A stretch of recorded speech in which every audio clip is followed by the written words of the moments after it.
Welcome down to my 9-foot homemade oak bar. Pour yourself a cold one. You are listening to Bucs in the Basement. My name's Chris, and Craig here is the biggest Pirates fan you'll ever meet. Let's talk Pirates baseball now. Welcome to Bucs in the Basement. Now I see the changes in this town. They change, they say one thing, but then the next day it's different. They change, but they don't know what they want.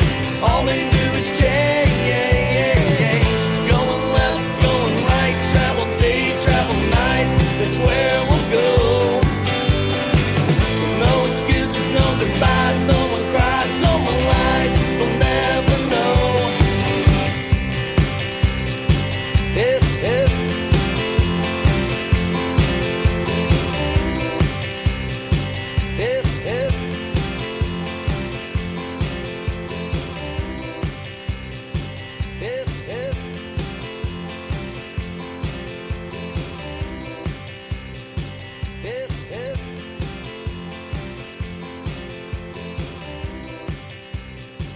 I have one question for you, Craig.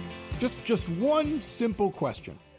Why is your 0-4 fantasy baseball team without Jack Sawinski, who's literally floating around in free agency right now in this league that is across the country, right? So it's not all Pirates fans in the league, and he's been ignored. And here's a guy who is doing something that I couldn't have imagined in the offseason. If you told me a guy that basically hit an OPS plus of around 100 and had a 200 batting average and was wildly inconsistent, was going to go out in his first 84 plate appearances and hit 279 with a 10-11 OPS and an OPS plus of 172, patrolling center field, I would have said, where did you practice witchcraft at?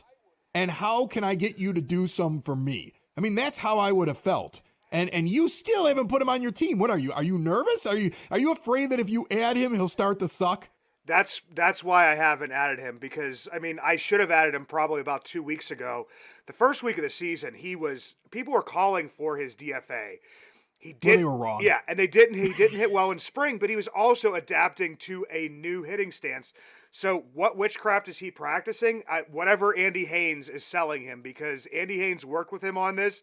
We give Andy Haynes a lot of crap, and Andy Haynes did something very good here. And I'm just not adding him because, Chris, you've also seen my team that as soon as I add somebody, they either have or put them in the starting lineup. They have like the worst week, or they get injured.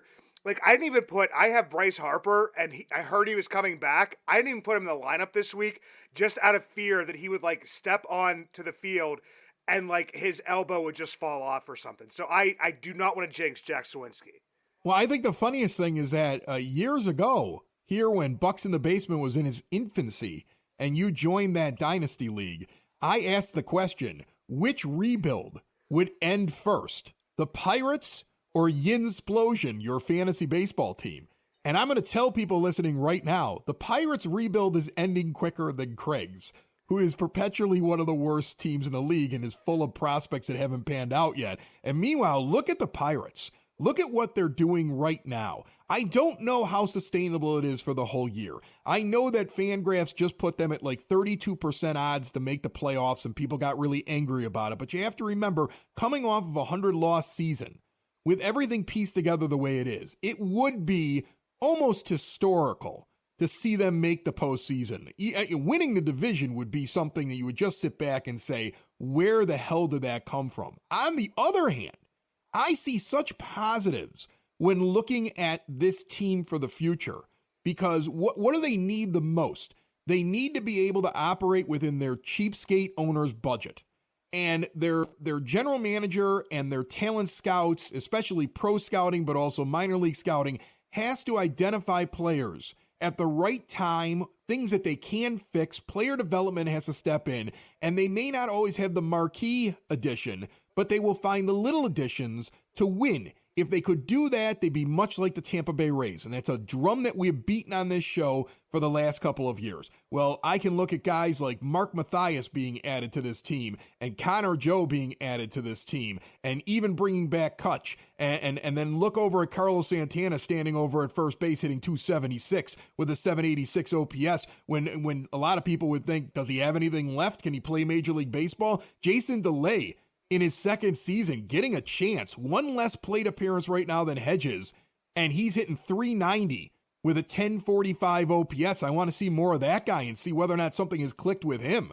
Just all the little additions, the guys that have been given chances. It may have been frustrating to watch some of the scrap heap players come into this organization and play badly, but they identified so many pieces that other teams passed on. And that's why I'm excited for not only this year, but the future, because no matter what nutting is, if Cherington and his front office and his player development and his pro scouting can continue to find players at this level that can perform like this is a team that could convert into something similar to how the Rays perform instead of how like the Oakland A's perform with their budget. Yeah, and the things that they've done where they've had, Caden Smith-Njigba wasn't getting the at-bats, wasn't performing that well. He gets optioned back down. Miguel Andujar's hitting well down in AAA. They bring him up, and it's a little spark plug into the offense. They're not letting stuff, just sit there and suffer. In previous years, we talked about it being a tryout. In some ways, there's tryouts, but those are happening more at, AA and AAA where they should be happening, as opposed to, here on the Major League roster. They're giving guys who are struggling. We saw G1 Bay hit really well at the beginning of the season, hit a little bit of a slump, kind of coming back. He's, having those rookie walls and those little rookie farts, brain farts, like mistakes. But Rookie Farts. That's the name of my new band. Yeah.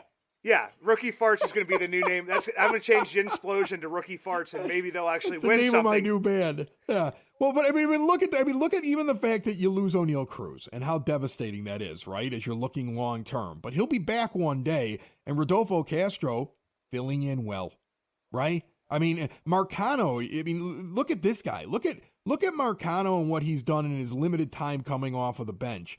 And just if you go through their stat sheet, you just look at it and you go, man, this is what you imagined a year ago, a year and a half ago. And then last year was so disappointing because so many guys just couldn't put it together. But now we're seeing the development. I think that's the key here. Don't get angry about Fangraphs saying you have a 32% chance at the postseason. Don't get angry about that. Be happy about that in the offseason you said if this team could learn how to win and be a 500 baseball team coming off of a 100-loss season. Remember when I said that and how much you laughed at that? Yeah. It seems like a real possibility. This is what David Sampson said on this show. Former president of baseball operations and general manager for the Marlins when they won a World Series, has taken some heat over some of his business practices, but a lot of the stuff that he said has been dead on. He said this was the year you had to learn to win, so that 2024 would be the true opening of your window. And I love seeing all the things that are happening right now on the field. And the off the field stuff is so interesting. Nobody's talking about the news that came out over the weekend. Tell people about it.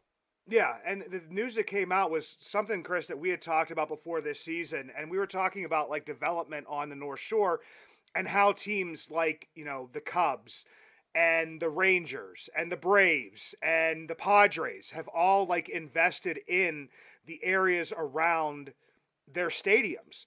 Well, I know that some of it is kind of blocked by who owns it. The Steelers are also involved. There's different types of stuff, but I didn't see this really shared anywhere. It was the headline. It was on the Pittsburgh Post-Gazette. Mark Belko wrote this, and it's called A Brand New Ball Game. Pirates step into real estate to help enliven the North Shore, game or not. And they are buying a 30,000 square foot outdoor plaza that they're going to develop. They also are buying a 1,500 square foot bar and restaurant.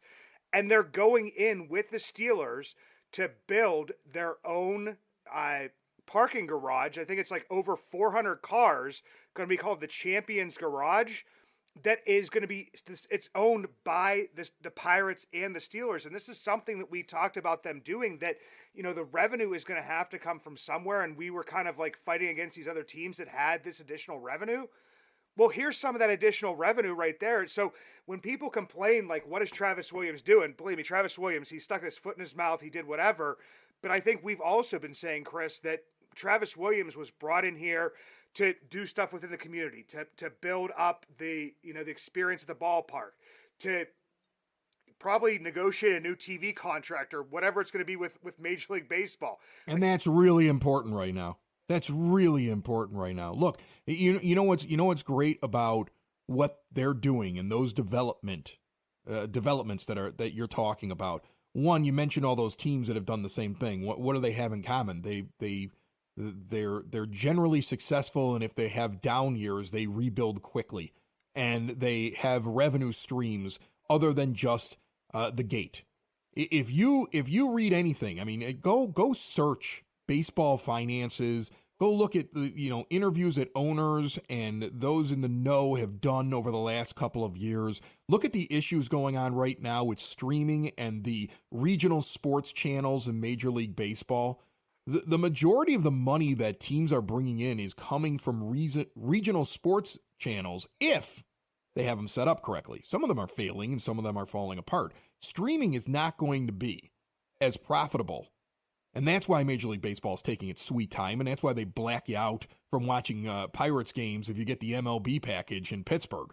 Okay, there's a reason for that. It's not as lucrative as the TV deals that they've had, but those are starting to go away. Teams have to start finding better ways to make additional income, because even though Bob Nutting is a billionaire, and trust me, this is not me letting him off the hook. He's cheap. He's clearly not going to spend his own money on this, right? He's not going to go write a personal check from Bob Nutting to go get you what you need on the team. The only alternative is that the Pirates organization finds a way to continue to increase their yearly revenue. And then you couple that with the revenue sharing that Major League Baseball gives you. And as we talked about, start heading in the direction of what the Padres did over the last couple of years, where now they're not even getting the revenue sharing because of what they've been able to earn. And look at what they were able to do in the free agent marketplace. That's the blueprint. The blueprint's not only identifying talent and structuring your organization similar to the Rays because you have a low payroll and because Nutting won't spend, but it's also finding those extra streams, like what the Padres did. So when it does come time to go out and get a guy like a Manny Machado at 10 years, $300 million, you may actually have a seat at the table. I mean, you really do need to, at some point, be able to go out and get a couple of real free agents if you're going to go from rebuild to division contender to division champion to World Series contender to World Series champion. Because in the end, I know we all forgot about this over the last couple of years because of how bad things have been, but that is the ultimate goal. And all of these things mean something if they're done correctly in terms of getting you to that ultimate goal. Yeah, and I even talked about it from like the time that I was out in St. Louis at the Ballpark Village. I mean, just building up this atmosphere that you want to come to the ballpark not only when the team is playing, but also when the team's not playing. And Bob Nutting, I mean, he has shown up here in these last two off seasons. I mean, we already mentioned, with Brian Reynolds the previous year, stepping in and saying, why are we fighting this guy over this little bit of money? Let's make something happen. Giving the deal to Brian Hayes, and then actually bringing Brian Reynolds and Ben Cherington back to the table to get Brian Reynolds' what a great deal for the Pirates. Franchise, but it's still a franchise record that everybody's like saying, no, Bob Nutting will never spend over $100 million. Bob Nutting has $170 million invested in two players over like the next 7-8 years. So now listen, deep down in the end, the payroll is still way too low annually. Absolutely. There's still a lot more that has to be done. Okay. And let's be honest, it's a great negotiating tactic to tell your general manager, this is my limit, and then let him go out there and have the fight for a couple of months. And then when you realize you've gotten it right to the end with the closing point, you step in as the owner and you make the final deal. Like, I once worked for a window replacement guy for about 6 months. He had these big dreams of like like expanding his business. He did replacement windows. And it was right around the time I was getting out of radio and I was looking for the next thing that I wanted to do. And I had, kids, and I was like, I got to find something to do immediately. And somebody suggested go over here and work for Jimmy up the street. Okay. And I remember that if somebody wanted to purchase windows, I didn't have the ability to change the price as much as he could. And so like that was his great negotiating tactic. Let me get real close with the person on the big giant deal, and then he steps in knowing what the real number is and makes the deal. And then he walks around feeling real good about himself, and everybody's like, "Jimmy's great." Jimmy wasn't that great, but I mean, but that's a great tactic right there. I'm glad it worked out for the Pirates. There's good news in there, but let's not all put him up on a pedestal quite yet. Okay, Bob Nutting's got a lot of work to do before I start trusting him. Yeah, but here's my thing is what the point that I would be getting at beyond that is if Bob Nutting has put this much money in and invested this much, towards a team, I can't see him completely stopping. And he said as much. He goes, "We're just getting started." Now, do I think that there's going to be, another Brian Reynolds contract on top of this, which is what people are asking for in like something for O'Neal Cruz? Maybe not, but to me, it's like, okay, we've gotten him to, like, if you look at the payroll, that it's steadily going to go up for the guys that are going to start hitting arbitration, for the guys that are going to be getting to their second and third year of arbitration. It's going to steadily go up, and it's almost like that they're going to do it at like an elevator. They're just going to elevate it just up a little bit at a time, like just a staircase. They're just going to go up that.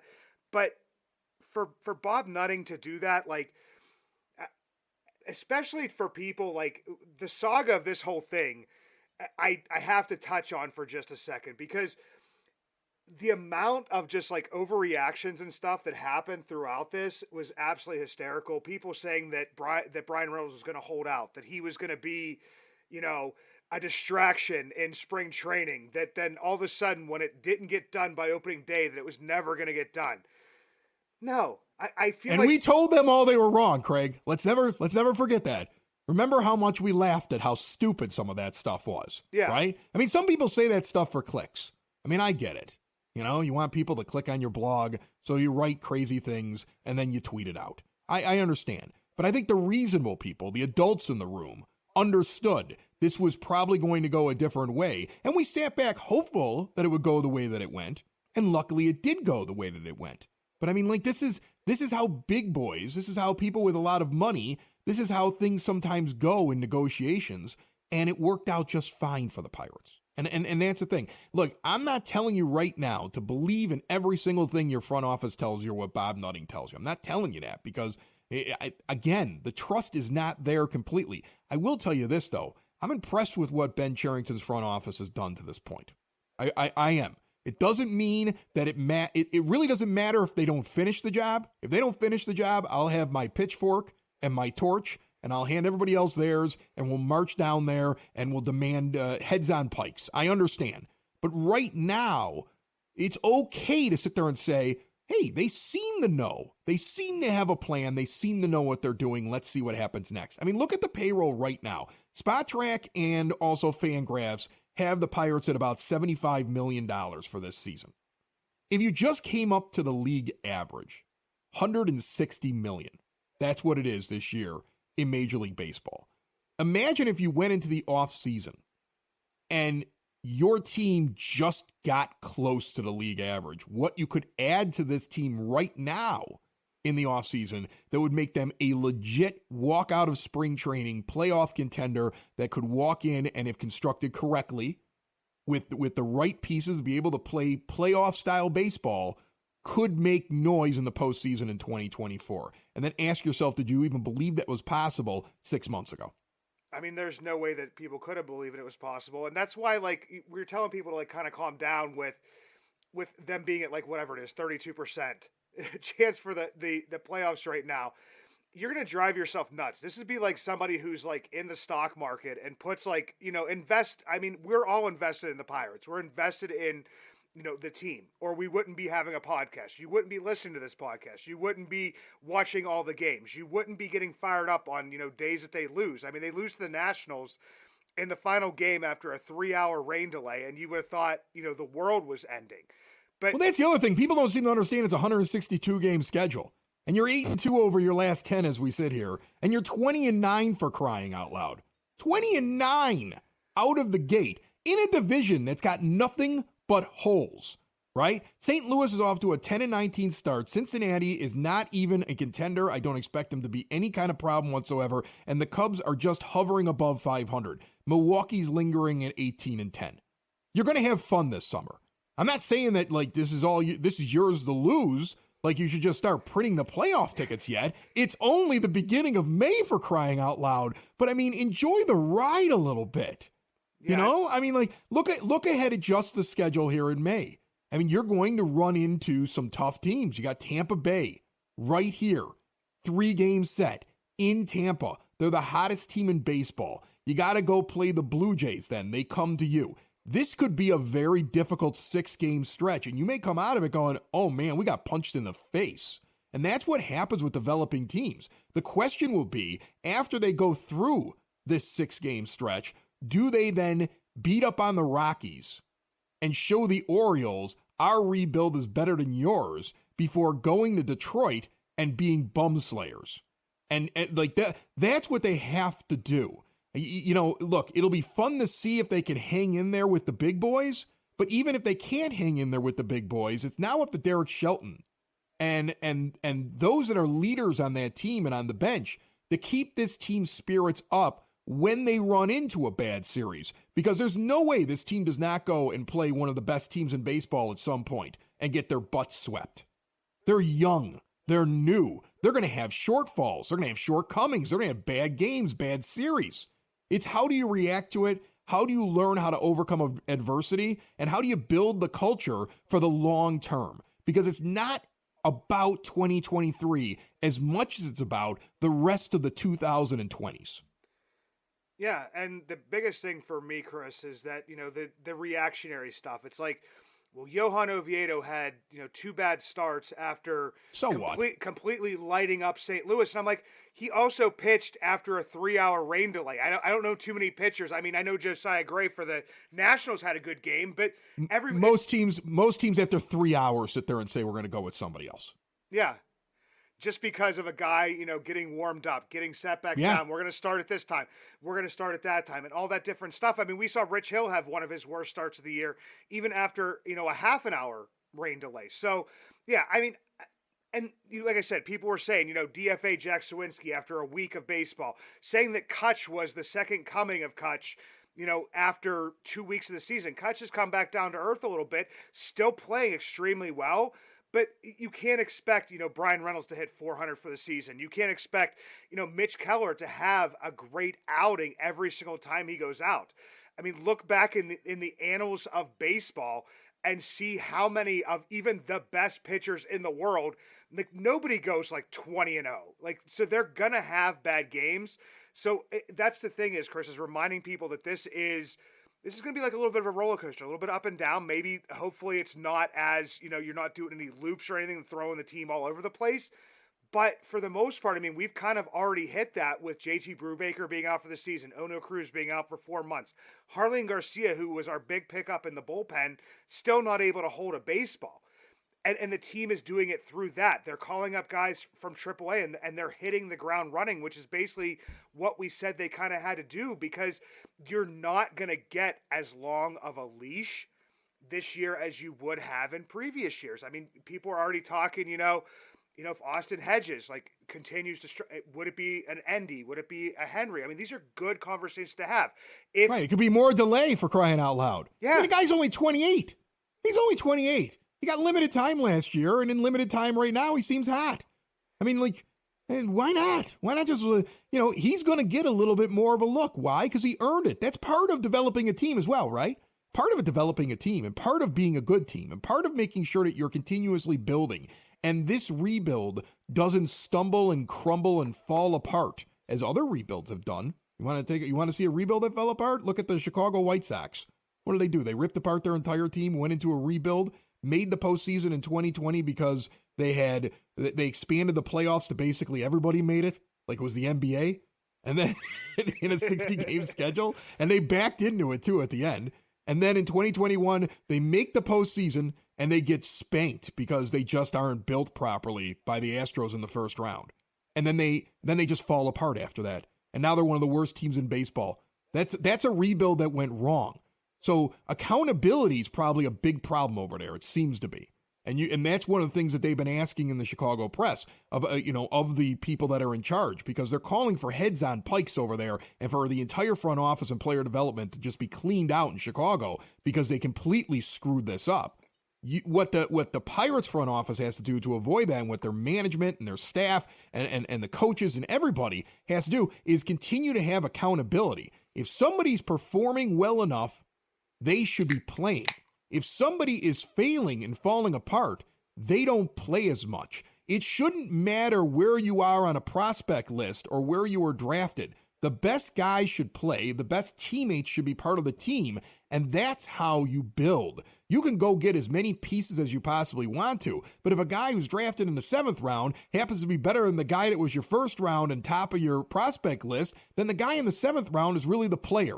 You cast a wide net to try to find as much talent as possible, but you can't fall in love with what they're supposed to be. You got to fall in love with what they are. So you don't discount guys that are actually playing well, and you don't continue to stick with guys who just aren't showing anything. You got to give them a reasonable amount of time, right? Like with Zawinski, you got to give a reasonable amount of time. But as a team gets better, that amount of time shrinks because you can't sit around and wait for everybody once the train is on the tracks and barreling towards being a winning team. Let me just remind everybody of something real quick here, Craig, because we haven't had a contender in Pittsburgh in a while. Something my dad used to say all the time, and his dad used to say: wait until after we get to Memorial Day weekend. When we get there, or when we get to June 1st, then open up the standings. That's probably what you are. Okay? This month will be incredibly interesting for the Pirates after a hot April. If they can play just 500 ball, and they're sitting as high up at where are they at? Where they are right now? They're 11 games over 500. If they play 500 in May and they're still 11 over 500, all right, then you could start calling yourself a playoff contender. If they have a bad May, then the goal becomes get back up on your feet and win more games than you lost or end up somewhere at 500. But when you look at who they're playing, the Rays and the Blue Jays are really good. The Rockies are terrible. The Orioles are in the same boat as the Pirates. That'll be interesting in Baltimore. The Tigers suck. The Diamondbacks, I'm not too overly impressed with them. I know that they're 16-13, but I don't understand how they're doing it. So let's put them in the same boat as the Pirates. The Rangers, we could put them basically in the same boat as the Pirates, another team that's trying to get things going and is 17-11 out of the gate. You're going to see a lot of teams that were bad last year that you're going to run into this year who are going through the same thing as you. So this is a great test. And then you get the Mariners, who have a 16% chance of making the postseason after the way it came out of the gate. And you got the Giants, but that's a West Coast trip. So it'll be very interesting to see where they come out at the end of May. And it'll give you a very good picture about this year. And it'll also start to tell you, how does this team react to adversity? Because I do not think May will go as easily as April. Yeah, and for me, like everybody, it's the same thing. I mean, I always think of Memorial Day, and I'll always say, it's a marathon. It's not a sprint. I mean, there may be little, mini sprints in here, and trying to push past people. But for the most part, I mean, you have to be patient with the team. I like the way, like you're saying, of the way they're building. I still think, and everybody is still talking about windows, Ben Cherington has still always talked about waves. And as a person who watches the minor leagues, I see talent in the lower levels as well as the upper levels. Whereas previously it was like, okay, if we don't call this guy up, this is our one shot, then we don't know who we have behind that. Well, I feel like there's finally that piece where we have people behind them.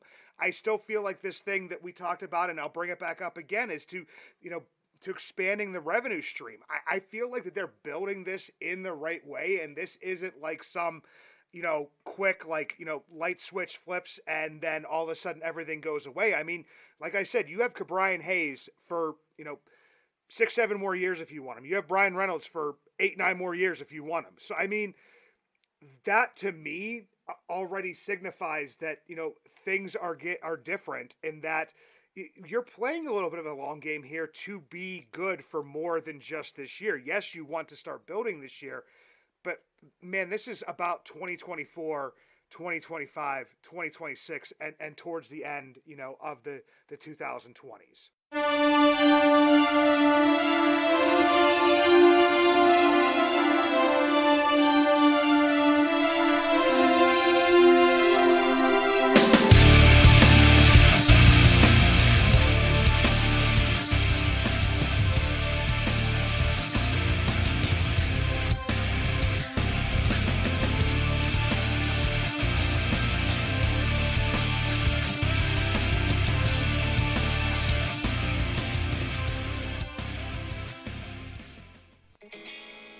If you ever see me out and about in Pittsburgh, you will always recognize me, and not just because of the white beard, but also because of the Y that is always on top of my head, the hat I always wear. The Yins brand, proud partners with Bucs in the Basement. 3 dynasties, 1 brand, Yins. Finally, 1 brand to rep all black and gold. Follow at Shop Yins for new merch drops and giveaways. Order online at www.shopyins, the emphasis on the 2 Z's, high quality comfort, lightweight materials, a new modern look for the black and gold, made for Yins by a Yinzer. Bold prediction for you? Brian Reynolds and Mitch Keller make the All-Star team this year. What do you think? I actually don't. I don't disagree with that. I know that this won't be the year where we get like the pity vote. I mean, I know that David Bednar earned it last year. David Bednar could earn it this year. Brian Reynolds on his way. Mitch Keller well on his way. To me, that's not out of the realm of possibility. And if Jack Sawinski continues this tear, you have to add him as a possibility too. But I mean, it's just so early on. That's just more of like fandom. That's more like just being excited about a guy. Let's see how it goes. But I really do like what Mitch is doing right now. And this is what, this really, remember the last regime, how much they screwed him up, bringing him up and sending him down and bringing him up and sending him down. And again, as we said at the beginning of the show, you want to find positives as a fan, but let's try to find tangible positives. I'm very encouraged by player development and scouting and what they've been able to identify and who they've been able to fix to this point. And as long as the wheels don't just all of a sudden fall off and we're not sitting here in a month or 2 months going, holy cow, that was a great April, and then they just became the Pirates again. And I don't think that's going to happen. Okay, that's what you really should be excited about at this point. Yeah, and I just got to throw it in your face a little bit, Chris. How well is Vince Velasquez pitching right now? I don't believe in him. I don't. I'm sorry. I don't. 18 straight shutout innings, Chris. Vince Velasquez, get on the our guy Vinny train.